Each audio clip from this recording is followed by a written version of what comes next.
Bo Nix finds himself in that spot where I really have to question my own morals.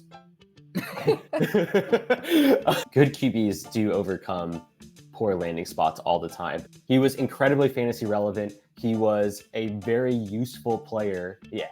What's going on, guys? Jake and I are back again to discuss if landing spots matter or how important they are. I don't know. The first round of the NFL draft is in the books, and boy, oh boy, was that a special one. I mean, 6 quarterbacks in the first 12 picks is just absolute nonsense. Like I said in the Discord, negligence. I would say negligence, but it's just unreal. We'll be getting into some of the specifics. This will kind of serve as like a mini first round draft review, I guess, in some respects. But what we're really talking about is if landing spots matter and how important they are. So I know we talked about this a little bit recently. We can kind of harken back to that a little bit. But Jake, with these initial thoughts in mind, what do you got for us? You got anything for us on landing spots, the importance of them, and you can definitely touch on the draft because, like I was saying before we got on here, we do have pretty much a live use case with this draft. Yeah, no, I think there's a lot to take away from yesterday, and there's going to be a lot to take away from today as well. We're going through this process and really trying to understand a little bit about like the environment that a player will be kind of putting themselves into. And environment for so many positions really kind of varies across a different spectrum for me. But like the biggest position that I think I usually think about is wide receiver, because for me, wide receivers, I either need them to hit in year one or not. And I think a lot of fantasy value, especially in Dynasty, tends to drop off after year one. You're starting to see that already with like someone like a JSN. You're starting to see that you saw it with like Nico Collins a couple of years ago, to the point where he was basically free last offseason. This isn't me saying anything positive or negative about Nico Collins. But that's kind of the relationship that we have with dynasty wide receivers in general. Guys who have relatively high draft capital or even mid to high draft capital tend to be very well valued going into your own dynasty rookie drafts. And then, based off of that draft capital, that's kind of where their initial value starts. If the actual level of play or output doesn't necessarily match up to it, then we find ourselves seeing those players diminish in value significantly faster versus both quarterback and running back, in my opinion, and even tight end. Tight ends are given a little bit more of a window for success. So that's kind of just like the first initial thoughts that I had coming off of the draft, just thinking a little bit more about, especially the top 3 wide receivers, with Marvin Harrison Jr. basically landing in a spot where he will be the true one. Malik Neighbors landing in a spot where he will also be the true one, but probably has, less sufficient supporting cast with him in terms of quarterback use case. But I think, in those situations, and we'll talk a little bit more about Malik Neighbors, but it's really important to think about the talent themselves and how you think that they could kind of create their own role in an offense. And then lastly, you have what is probably most similar to a JSN in Rome Odunze, finding himself as almost a wide receiver 3 coming out of the draft, even though he has incredibly high draft capital landing in Chicago. So that's kind of where I sit. What about you? Yeah, I mean, you touched on kind of where I was going to go with Rome Odunze, because I think it's a good place to start in terms of talking about landing spot, right? And we're going to bounce around a bit here, but I do think that it differs by position, right? Because you're going to get longer leashes for different positions based on your draft position, obviously. And again, we just had the first round wrap up, so we can talk about some of these guys in this respect. And Rome Odunze, again, like you said, there's some parallels between him and JSN in terms of landing with some really, really great wide receiver talent around him. And can he surpass those guys just based on talent alone, right? Or is it going to take waiting for them to phase out and phase him in? I do think with wide receiver, opportunity isn't as key. Now, I do think in Dynasty, you're right. Obviously, like these guys can lose value faster than, say, maybe a Bo Nix we're talking about, like in this draft, who goes to Denver, right? And now we're talking about, do we really have to push this guy up into the first round of the rookie drafts, right? The end of the first round, because he's going to get a longer leash and he does have that potential upside of being a starter, long-term starter, all that good stuff. But I do think with wide receivers still overall, if we're just talking about in a vacuum, I don't think opportunity is as key initially. And we can kind of compare it to running back, right? Because we didn't have any running backs in the first round, so we're not going to get into any specifics. But in terms of landing spot, it's so important for a running back because they need the opportunity. It's got to be there almost immediately. It's very difficult to carve out tons of work if that wasn't kind of the initial idea when bringing this running back in, right? And you also have to have an effective offense and effective O line. Now, I think for wide receiver, to some extent, you do need to have a competent QB. You need to have competent QB play, but opportunity in terms of getting on the field immediately or being the wide receiver one in the pecking order necessarily, I don't know if it's necessarily as important early on because I do think the talent rises at that position and you can create your own opportunities if you're good enough. And honestly, for me, I think JSN flashed like that. Now, I do believe that, the NFL and fantasy community thinks Rome Odunze is better than JSN. He got picked higher than JSN in the NFL draft. So I think that's evident right there. What do you think about that situation personally? Do you think that this is something that he can overcome, or do you think it's, I guess, a player by player basis? Like, how do you feel about that situation? Yeah, that's a great question. I personally am not concerned with it.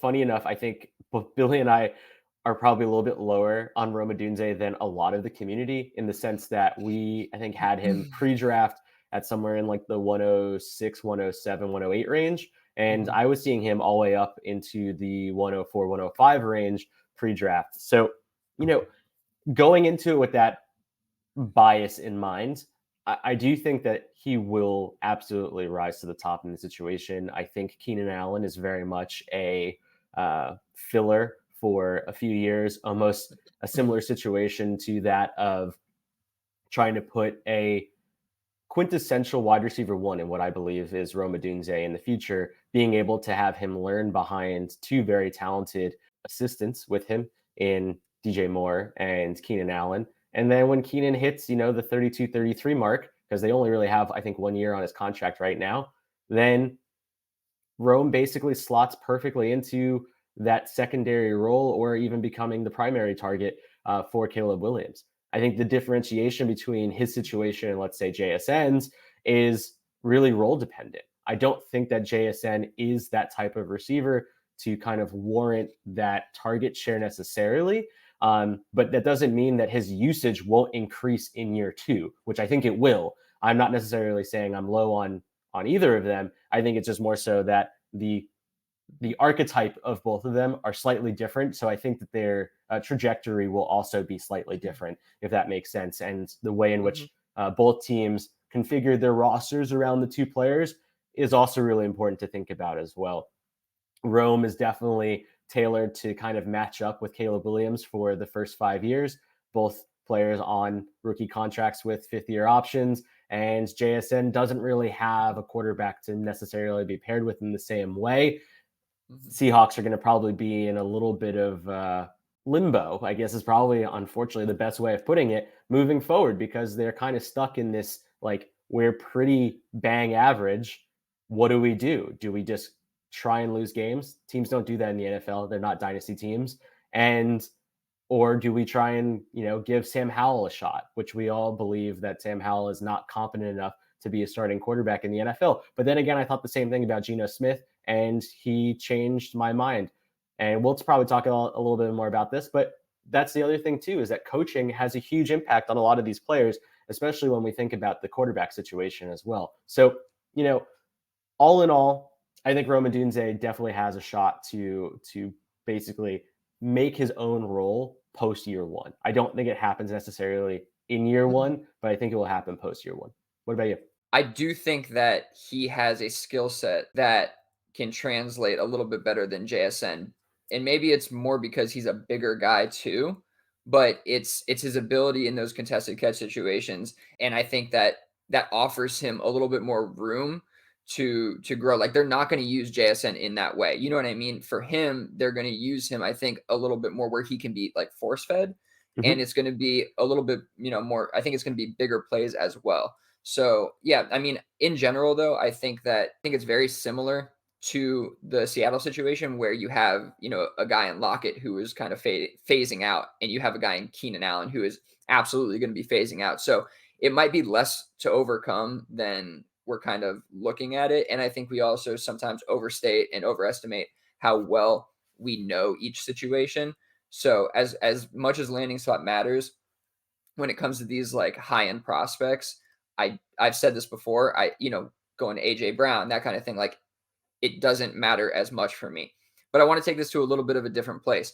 Let's talk a little bit about a guy like Xavier Worthy, right? Who goes 28th, they trade up for him. KC trades up for him. Great landing spot. I mean, as juicy as a landing spot as you could dream up for a guy like Xavier Worthy. Seriously, but then you have a guy who goes a little earlier than him in Brian Thomas at 23rd overall to Jacksonville. So, I think that's a fun one to kind of try to work out in our heads. Like, is landing spot important enough to push a guy like Xavier Worthy above Brian Thomas? For me, I think it's bad process to do that. Personally, I don't think that the landing spot in this situation is concerning enough where I would need to kind of retailor my own perspective on the two players' valuations. And just to kind of make this a little bit more clear, in case it wasn't, I have Brian Thomas Jr. ahead of Xavier Worthy pre-draft, and I will continue to have Brian Thomas Jr. above Xavier Worthy post-draft. And Mm-hmm. it's more so because the landing spot itself isn't detrimental to the way in which he'll be used. I don't think he'll be in an overly crowded wide receiver room. I do still have trust in the quarterback situation. With that all being said, in comparison to what's going on in Kansas City, Xavier Worthy obviously has a much clearer shot to success in terms of how terrible that wide receiver room is and in terms of target share competition. He Mm-hmm. obviously has a much better quarterback with potentially the QB1, QB2 and Dynasty throwing to him. I'm completely conscientious of that, but I just don't think that in this situation, landing spot is really going to make that much of a monumental difference for me when I see relatively seismic differences in terms of my own valuation for those two players. I think this is a great one because it does highlight like the levels of importance of landing spot, right? And it matters because these two landing spots are fairly equal now. If Brian Thomas ended up in, I'm trying to think of like a crowded wide receiver room, but just, come up with a crowded wide receiver room, or like if he ends up on Philly, say Philly went and drafted him, right? And he's third in the pecking order now. And it's like, yeah, Worthy probably does push Yep, above Brian Thomas in that situation. So exactly. I think landing spot does matter at different levels and different phases of kind of the conversation as well, right? Like it's QB play, scheme, coaching, like there's all different factors that are involved here, right? So let's quickly go over the receivers here at the end of the first round. We had Xavier Legette, right? Xavier Legette, that's his name. Yep. I'm getting confused with Xavier Worthy, all the Xaviers. But okay, we had Xavier Legette where Carolina traded up into the 32nd spot to acquire Legette. And then we had Ricky Pearsall, who goes to San Francisco at 31st overall. These are really interesting ones, right? Because Legette goes to a spot where he could be the wide receiver one, and Pearsall goes to a spot where he's currently the wide receiver three until we get a potential trade for Debo or Ayuk or whatever, which may happen in the middle of this conversation or before I get this uploaded later. But how do you handle these where, I mean, both of these guys are not players we were super high on either way. One ends up in a much better situation, a much better team. One ends up as a wide receiver one, quote unquote, on Carolina, and more of a typical wide receiver one. I guess how do you approach this when we're talking about opportunity being not as key but key, and Pearsall is going to have some but not as much as Leggett, and then we're talking about QB situation and offense situation. Yeah, no, it's a really good question. And honestly, I kind of have a cop out and it's going to suck, but I'm Great. really going to base this off of ADP at the end of the day.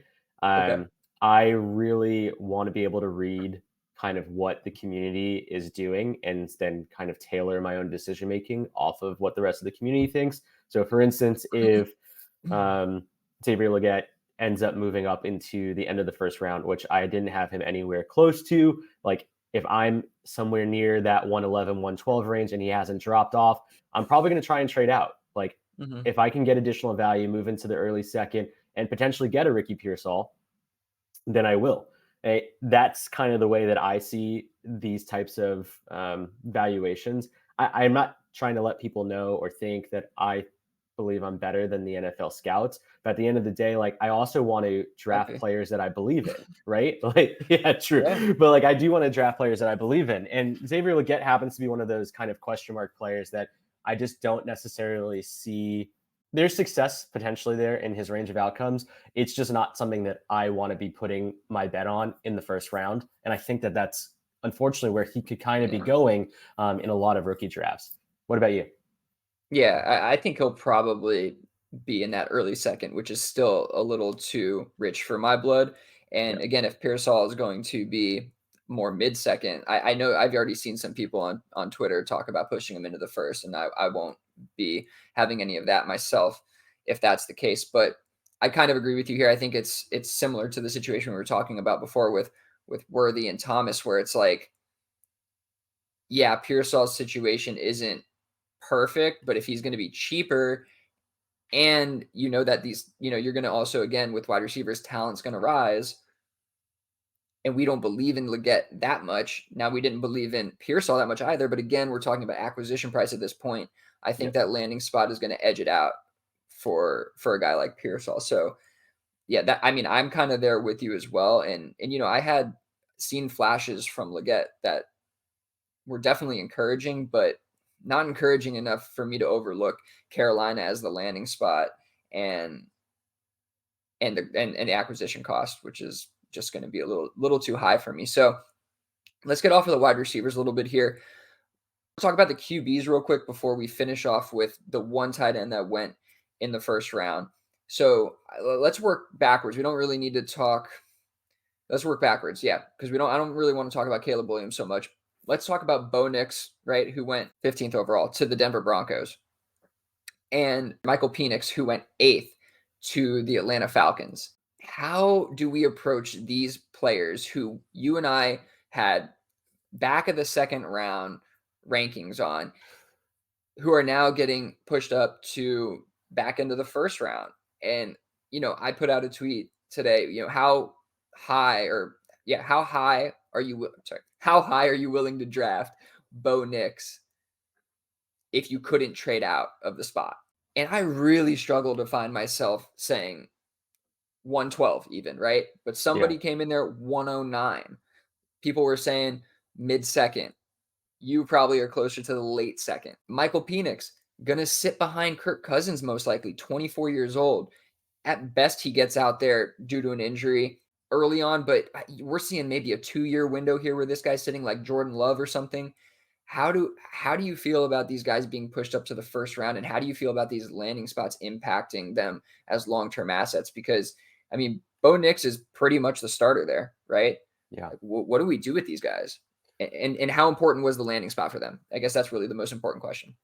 Yeah, I think in both of these circumstances, the landing spot is incredibly important. I would say for Bo Nix, he has to move up your own internalized rankings, whether or not you like it. Not because I necessarily value him as a better player after the draft. I just value him as a more valuable asset in Dynasty. At the end of the day, when you're drafting in a rookie draft, unfortunately, you're trying to go with the most value at that specific pick instead of trying to fit need. And so I do find for a lot of teams, quarterback is in Superflex usually a position people go with just based off of need. But I think it's also a position that you should be looking at just in terms of value. Bo Nix finds himself in that spot where I really have to question my own morals and really kind of hone in on, are there other folks in the league that find him more valuable than I do? Because the way that I look at it like this, if if and when camp talk basically aligns him as the QB1 in Hmm. Denver, he's automatically going to be a late first. So if I can get him in the early second and I can flip that already for a 111 or 112, a 110, something like that for the following year, or even 2026, honestly, I'd probably be willing to do that. Not even the best process, but I'd be willing to do that. I will. And I just don't think that someone who I had above him, like a Michael Penix, is going to be in the same situation. He's going to be very much in that Jordan Love limbo state of basically perpetually losing value over realistically the next 2 years, given the Mhm. fact that Kirk Cousins is on what? In $100 million guaranteed contract. It's 160, I think, over 4 years, Mm. 180, but 100 of it is guaranteed. So let's say that that Insanity. contract is real, because it is for the time Mhm. being. That situation for Michael is going to be pretty dire. Like, I don't want to be negative about it, but that dude is going to lose value no matter what. Like, even probably at the early second, are you going to be able to get a second in 2 years from a dude who Mhm. takes 15 to 30 snaps unless Kirk Cousins doesn't come back healthy? Like, that's the risk that you take with this draft type of decision making. And that's kind of where I sit between the two of them in terms of their landing spot. What about you? No, that's a really good point because Michael Penix is the guy who you could just bypass and go ahead and trade for Jordan Love-esque in the middle of this window that he's going to be sitting. And Bo Nix is one that you can draft now and flip while like you said, he's going to get that buzz. I mean, I think landing spot's still incredibly important because I think for QB you need a competent organization, and I'm not sure Denver. I mean, Denver has been a fine organization for a while, but the coaching decision making, it really has not worked out recently. And I think the jury's still out on Sean Payton post Drew Brees era.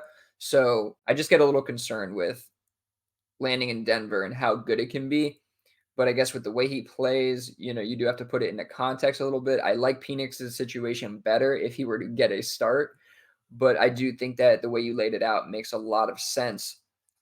But this kind of can take us to the final portion of the QB talk here. With we can quickly talk about JJ McCarthy, but I mean it's just a great landing spot in Minnesota, and it tells you how important landing spot is because he gets elevated above these guys instantly without a problem and probably closes in on some of the top end talent at the other skill positions based on landing in Minnesota, despite how you feel about him as a prospect. Like you could hate JJ McCarthy as a prospect, but he lands in Minnesota and it's a little bit of the San Francisco 49ers, the Brock Purdy effect, right? It's like, well, it's all there and all he Yeah. has to do is just not F it up. So like, let's just do that, right? And so I think that situation kind of speaks for itself. What about Jaden Daniels and Drake May? Now, we could have talked about this a ton, but it's happened. It's here. Drake May lands in New England, and all of a sudden he's falling down the boards. I mean, we're even seeing people move JJ McCarthy above him, given the Minnesota landing spot. How important is landing spot for QB? Is it so important that easily the better prospect gets pushed down below the lesser prospect? Like, are we now going a little too far with how important landing spot is? Yeah, absolutely. I think, to your show sheet notes, like good QBs do overcome poor landing spots all the time. That is Yes. very much a reality. And, I'm very much a homer. I know this, but like Eli Manning's a prime example. I think Eli Manning is not a once in a lifetime elite quarterback, but he's a very good, competent quarterback. And he took a very, very bad Giants organization after the Kerry Collins era Yeah, and turned them absolutely. into a two-time Super Bowl winning team. Like, he was incredibly fantasy relevant. He was a very useful player. Yeah. Yeah. I know. I know. But like the reality still stands is like those types of players will define their own eras themselves. Obviously, I do think that there are a lot of additional elements that have and will come to play. I think that the coaching change and a lot of the organizational changes that have happened in New England are actually only more beneficial for Drake May, and the same goes for Jaden Daniels. We're talking about change in ownership in Washington and change in GM and head coach in New England, actually changing everything in Washington. But those types of situations, I think, should also come into mind when folks are thinking about this like historical bad landing spot. Sure, is the roster relatively negligent to your point before with negligence happening all over yesterday? Yeah, I think New England's roster is probably really poor for a first year quarterback to feel and riddled see riddled success. with negligence. Yeah, but there's already rumors of potential trading out for Debo Yeah. Samuel, which could potentially also be negligence just given his injury record. But regardless, a team that wants to try and benefit that rookie quarterback immediately, I think is only a sign that they know where the shortcomings are and they want to Yeah, help that player. Jane Daniels, very much in kind of the opposite situation, basically has all of the assets he needs, two relatively, solid running backs, two relatively solid wide receivers. Like, it's a good situation for a first year mhm, quarterback to land them in. And then you just really have to start looking at how you feel about Dan Quinn and his hirings for the offensive coordinator position. At the end of the yeah, day, I think landing spot for both of those guys isn't really pushing me off. Like your point with, Drake May dropping to the 106, 107 range is what we've seen already on Twitter. But really quickly, to your point, and this is almost a backfire question to you just because I was thinking about it on the fly. If JJ McCarthy a team ended up trading up to get JJ McCarthy, let's say at the 3 or the 4, mhm. does that automatically push JJ McCarthy ahead of either of those two guys for you with a team, trading up that value for the player, or is your evaluation more important? I don't I don't think so, and I'm not saying my evaluation is more important, but I said this on Twitter to somebody who was talking about the Bo Nix situation where it's like, just because Sean Payton valued him that highly doesn't mean the 31 other teams Yep. valued him that highly. So they could have just made it an absolutely terrible decision, right? We've seen teams do this, make bad decisions in the top 10. Some of them probably did it this year. But no, I don't think so. I don't think it would have, unless the other quarterbacks fell so far, but I don't think that would happen. I think somebody would have traded up over Drake May, and Drake May goes 4 or 5. Yep. And then Arizona. It's just a butterfly effect, but then domino effect, and Arizona trades out, and then everything. You know what I mean? So, yeah, I think it could have unfolded differently in that way. But for me, for us, I think that we would have totally landed kind of in a similar spot. We would have obviously pushed up McCarthy a little bit if that team that traded up for him was still like Minnesota or something. Yeah, we would Hmm. have been like, yeah, they traded up for him at 103 and he went to a good landing spot. Like, yeah, we're going to push him up a bit, but I'm not going to let it impact the evaluation of the player at all. I don't think that's the way it should work, personally. Agreed. So we've talked a little bit about the quarterbacks, the wide receivers. There was no running backs in the first round, but we've talked about how the importance of landing spot varies by position, and definitely it's most important for running backs. There was none in the first round. Probably highlighting a little bit of that conversation that can be had at some point. But talk about quarterbacks, talk about wide receivers, tight end. This is a really interesting one. We had this question on the show, on our main show, a couple weeks back, and I think we kind of landed on the fact that landing spot is so extremely important for tight ends. They need the opportunity to be a second target on their team, the second target on their team, or at least have the 90 targets. Plus, they need time to develop, and they're more scheme dependent. So now we have Brock Bowers landing in Vegas on the Raiders, where they already have a pretty competent tight end that they just drafted a year ago, Michael Mayer. What do we do with a Brock Bowers who lands in a situation that nobody can really be that pleased with, but also isn't the worst? Like, he's clearly the best tight end there anyway.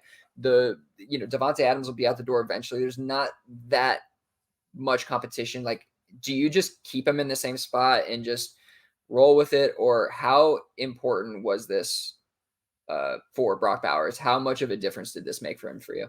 I don't think it's really changed much of my perspective about Brock Bowers. This is basically a perfect landing spot outside of not having, a quintessential true QB1 in Dynasty throwing to him. I think you have the idea it could be literally anybody at this point, probably Gardner Minshew in my head, but it could be literally anyone between Aiden O'Connell and himself, or maybe even a second, third, fourth round draft pick. I just don't see this really impacting his value at all. If anything, it just makes me more concerned with Michael Mayer's future value and his situation in the team. But yeah, what about yourself?